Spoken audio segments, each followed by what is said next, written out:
Well, as we've said many times before, you never know what you're going to get from the Toronto Blue Jays. And after sweeping away the Washington Nationals, you face a very good team in the Atlanta Braves, obviously top in their division of the NL East at 42-29 coming into this game.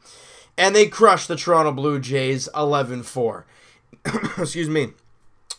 And a lot of this is because of Jaime Garcia.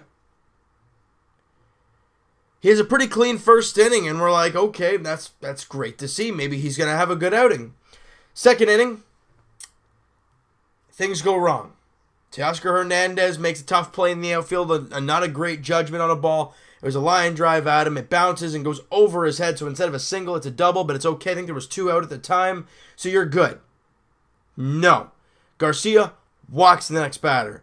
Next guy up, and we heard in the broadcast, is hitting under 200 against lefties. So you're basically thinking, all you got to do is throw strikes and you're probably going to get this guy out. Well, that was a problem for Jaime Garcia.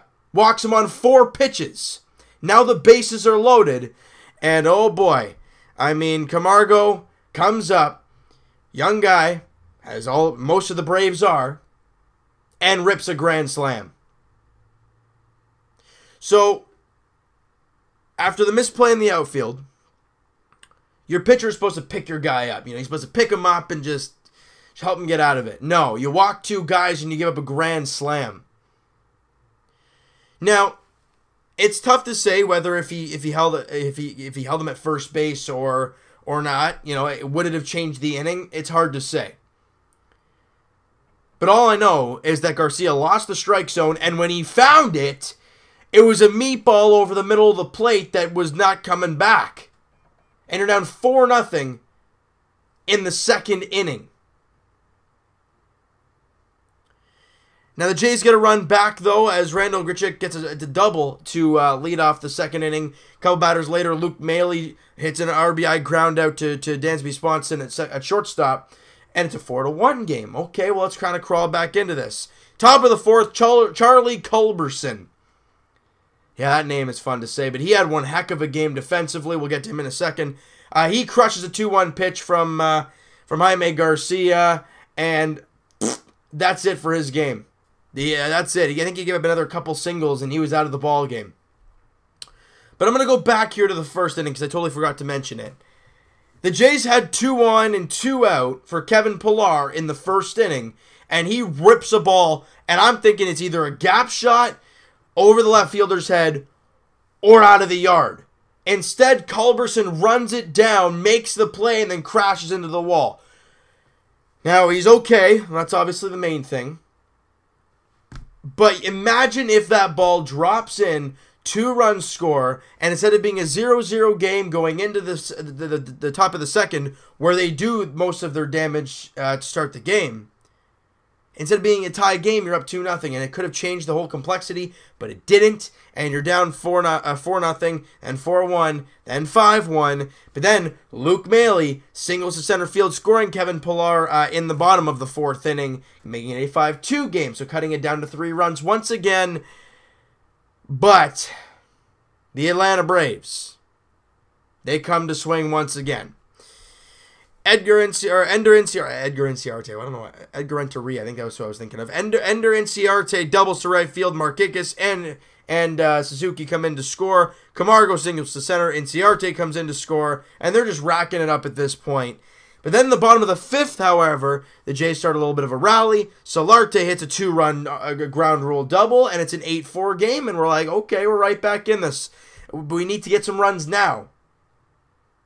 No. After the starting pitcher, for the Atlanta Braves, Soroka, the Canadian boy, after he gets removed from the ball game after the ground rule double, then he walks Grichuk, he gets the hook. For the 4 1/3 innings after that, they hit the Blue Jays. Since the bottom of the 5th, with 2 out, the Jays don't get a hit the rest of the way, and they capitalize some more. Albies with the RBI double down through left field. Camargo comes in to score. Top of the ninth, Inciarte doubles. Culberson comes in to score. Then Swanson doubles. Inciarte scores, and it's 11-4 game, and this game is long over. But the funny thing is about this Jays team, great to see Smokey get his back going. Maybe some trade value, I guess. He was 2 for 4 in the game. Grichuk was 1 for 3. He stays hot. But the funny thing is, and this is the way this season is going for this Toronto Blue Jays team. The pitchers were not good. That is blatantly obvious. Except one guy. One guy had a good outing. And who might that one guy be? Joe Biagini. Garcia has an awful outing of 3 innings, 5 hits, 5 runs, walks 3. I think two or all 3 of them come in to score at some point. Only strikes out 2 guys in the 3 innings. Danny Barnes tries to come in and clean up the mess. He does an okay job until his 2nd inning of work, where he gives up 3 hits and 3 runs and walks a batter, and he was awful. And then Gilmet, one of the newest Blue Jays, I guess, throws 2 innings, 2 hits, 1 run, walks 2 guys, and strikes out a couple. And then Aaron Loup doing Aaron Loup things. He's in one of his ruts where he can't get anybody out. Goes an inning, gives up 3 hits, strikes out the side, but gives up 2 runs on the play. The reason I missed Joe Biagini there, because that right there, the guys I just mentioned, are the other pitchers who pitched the ball game. Nobody else pitched, except for those guys and Joe Biagini, who threw an inning and a third of 1 hit, no walks, no runs. Hello? This Blue Jays team is a mess. And this sums it up right here. But we also heard today, well, you know what? All right, we'll talk about a couple things here. Number 1, we've heard that Marcus Stroman is going to be making a start on the road in the Angels series. So with that being said, guys, what does that mean for the rotation? Everyone's going to say, well, you just take out Sam Gaviglio because he was the odd man out before. Do you want to keep Jaime Garcia in this rotation? I sure as heck don't. I'd rather Gaviglio in there. Yeah, he struggled over his last few outings, but he's actually not been all that bad. When he struggles, he doesn't seem to just implode like Jaime Garcia has done. You know, his ERA is now 6.16. It's no good. So what do you think is going to happen, guys? I want to hear what you guys have to say about that. Just this team. And we also hear about Ryan Tepera. The trade stock is kind of building for him heading towards the trade deadline. Obviously, we heard about the Yankees and Mariners into J.A. Happ yesterday.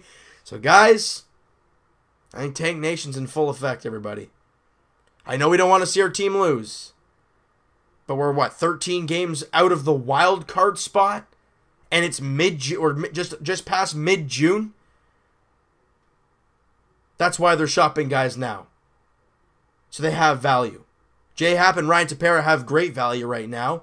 What can you get back? That's remained to be seen. Only time will tell. And we got to grind, guys. This is going to be one heck of a season to talk about. Next year, I don't know what we're going to look like, but it might be one fun one as well. We're just going to have to take it game by game on a daily basis. I think this is only game number 72 on the year. Put that into perspective. We have 88 remaining. And we're already pulling our hair out, and we're already depressed about this season. Just hang in there, guys. Tomorrow, the finale of the mini 2-game set. Anibal Sanchez, a revived Anibal Sanchez, coming over from Detroit. He's now 3-0 with a 1.93 earned run average with the Atlanta Braves. That's kind of the season they're having right now. Even guys you don't expect to have a great year, like Soroka. I mean, he's a great young player, but did you expect him to do this? I don't know. Anibal Sanchez has been abysmal for the Tigers for at least 2 or 3 years now, and then he goes there, and at least so far, he's been great.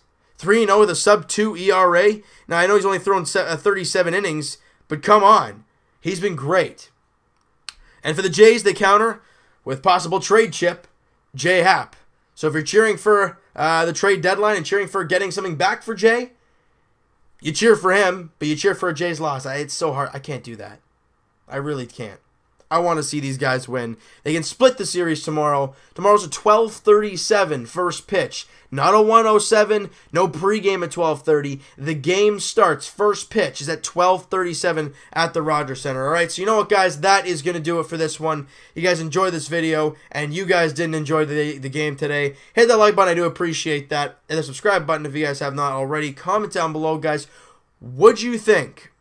Of the game today? What's your expectations for the whole when Stroman comes back? What do you think is going to happen to this rotation? Also, trading things. What do you think we can get back for a J.A Happ, for a Ryan Tepera as of right now? I want to hear what you guys have to say with all that kind of stuff. Any more guys you want to throw into the trading block and possible trade? Go nuts when it comes to that, because really, that's the only fun thing we can talk about right now. And, hey, hit the like button if you guys enjoyed it. Hit the subscribe button of all that great stuff. Mention it again. Comment down below all this great stuff, guys. Just leave all the comments you can. And I'll talk to you guys next Tuesday, podcast edition.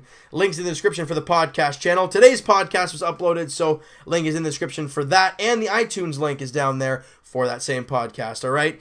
Twitter is down below, guys. Follow up, send me a DM, do all that great stuff. And I'll talk to you guys tomorrow afternoon as the Jays, I guess they look to split the mini 2-game set against the Atlanta Braves. Anibal Sanchez versus J.A Happ, 12:37 first pitch at Rogers Center. I guess we'll hope for a split. We'll talk to you guys then.